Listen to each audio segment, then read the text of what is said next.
Okay, this is MAC1105, section 2.5. I had just begun to speak about number 8, and I was explaining to you that there are several things going on in this graph. Again, unlike numbers 1 through 6, where were handed a graph that you just went and looked at the points. They were already developed for you.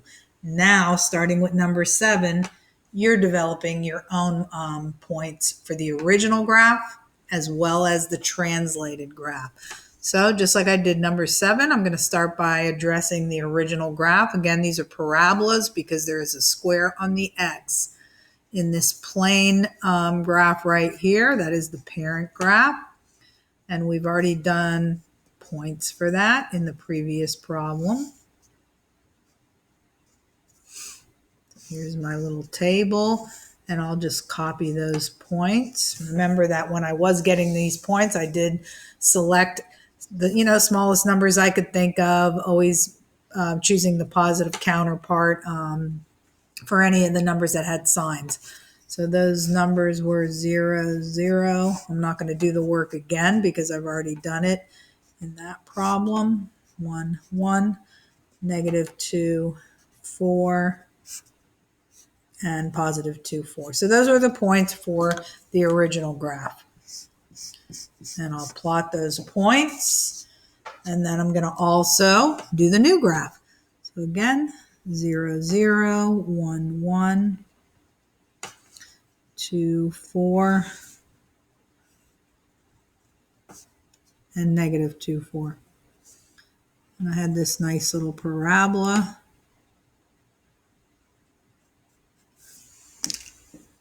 Okay, then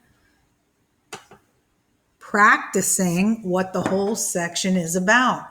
The whole section is about reading the commands that you are being asked to do.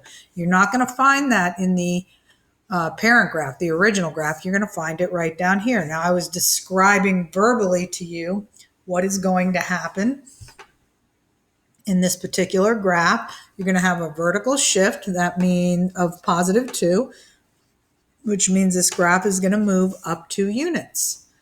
You are going to have a horizontal shift, but remember, horizontal shift, you have to switch the sign, which is why you see me using a +3 rather than a -3, and you will be acting on the x's. So you're going to go x +3, not x -3. Don't forget to switch the sign when you're doing your horizontal shift. Observe it in the equation, switch it, then act upon the x. So this 2 that you're seeing here, notice that this number is not inside the grouping parentheses, the grouping symbols with the x. So therefore, this is something you do to your y's. This number is also not inside the grouping symbols with the x. Therefore, this is something you're going to do to the y's. What does this say? It says that's multiplication. When you see it up against any part of this expression, they're trying to tell you to take those y's and multiply by 4. So if you want to write it the way I sort of wrote it for you in numbers 1 through 6, just so you could get a handle on it, you can do the problem directly from here just by looking at it and just starting to do it. If you want to get your thoughts organized, you can write it like this. That you're going to be doing this on the x's. This is what you'll be doing to each of the x coordinates. Whoops, closed that too soon. And then what you're going to be doing to the y's are 2 different things. You're going to be multiplying the y's by 4 and also adding 2. So there's an order of operations. Multiplication always comes first. Then you would do the addition. Okay, so both of those things in order to create your new parent graph. So when you're, or your new translated graph, excuse me. So when you're using the information to get the new graph, this is the graph. These are the commands that I kind of translated for you and wrote it like in a more simplistic form rather than in function form. That's what I'm using in order to get this table. Okay, so again, remember in 1 through 6, you would take points that they just gave to you and you would do certain things to the x as well as the y. We're still doing that. It's just that this time We created our own x's and y's since they weren't given to us. So I'm going to do all my x's. This command says add 3 to the x's on the parent graph. So 0 plus 3, 3. Negative 1 plus 3, 2. 1 plus 3, 4. Negative 2 plus 3, 1. And then 2 plus 3, 5. There, got all my x's done. Now I'm going to do my y's, which will take a little bit more work. If you need to scratch the work off out to the side, go ahead and do that or use your calculator. So my y's, I'm going to be doing this too. Where do I go and grab the y values? On the parent graph. So for this first one, it would be, whether you write it out or not, 4 times 0. And then what else does it say to do? It says to add 2. So 0 plus 2, 2. Then for the next one, it would be clear where you're getting these. It's telling you to take the y's, multiply by 4, and add 2. The y's are coming from the parent graph. Okay, they're not these values right here. Okay, so it's 4 times 1. That's the next number over in the y value column. And I'm supposed to be multiplying by 4 and adding 2. 4 plus 2, 6. This ends up being. Okay, and then for this next one, the number that goes right next to this 4, I'm supposed to be using the next value, which was also 1. So no need to do the work all over again because I already did the value where I plugged in a 1 and I end up getting a 6. So I'm going to get 6 again here. Value that goes with this x value of 1, well, I'm on the 4th row down, so go 4 rows down here and go grab that y value. So you'll be doing 4 times the y value off the parent graph and then adding 2. So that would be 18 as the partner that goes with 1. Then when I go to do this next one, it's the same value. I'd be going 4 times all the way in the fifth row down is this number, same as what I just had here. So 18. Now go and graph those points and you'll have the new graph, the graph where you have a vertical shift where it moves up 2, where it moves 3 to the right because it turned into a positive number. Positive numbers are to the right. They move to the right. And where it's has a multiplier of a 4, which really means it's going to be narrower. Every time the number out here is greater than 1, it's going to be a narrower or a skinnier graph. That's also known as vertical stretching. Okay, so now let's see. Go and graph these numbers here. So I would have 3, 2. And I would have 2, 6. 2, 6. Then I would have 4, 6.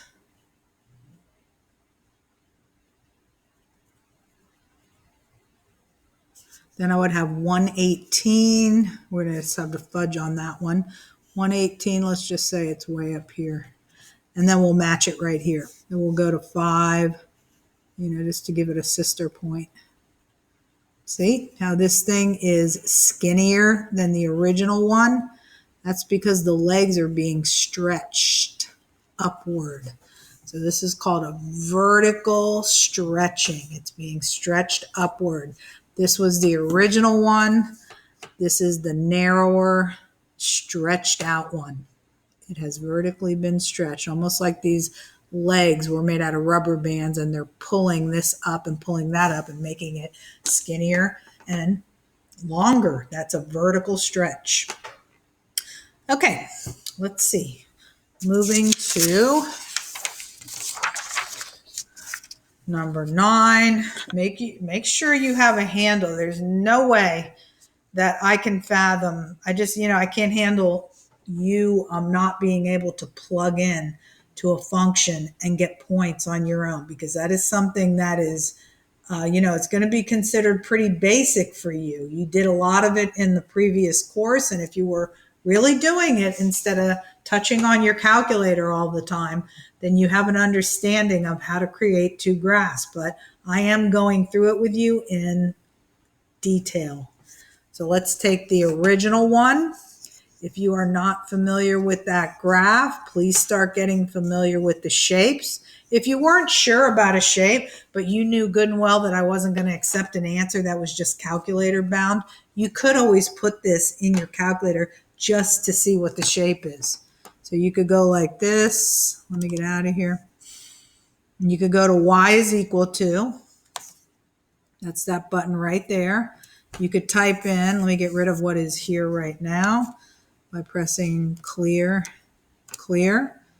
So you can use a calculator to help you remember the shapes. You can go grab the square root symbol. So it's second. And if you come down this first column, there's a square root symbol.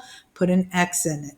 So just touch the X key, close up the parentheses. Now graph. Okay, so, and if you want to have a standard window, I mean, I have adjusted this window for another graph that I was doing. You could go zoom, standard. It's like a standard window, which works pretty well for most of what you're doing. So what is the shape here? It's a sideways parabola, but only half of it. See how there's no negative out in front of this radical? So it is the upper, the positive half of this sideways graph. And actually, I shouldn't write this in function form. Actually, it's not a function, even though they wrote it in function form. Actually, it is, because since they wiped away, let me correct what I just said. Since there's no bottom part here, it actually does pass as a function. So yes, they do have the right to write that in function form. My mistake. So as far as how does this relate to all the other problems? Well, you're making your own table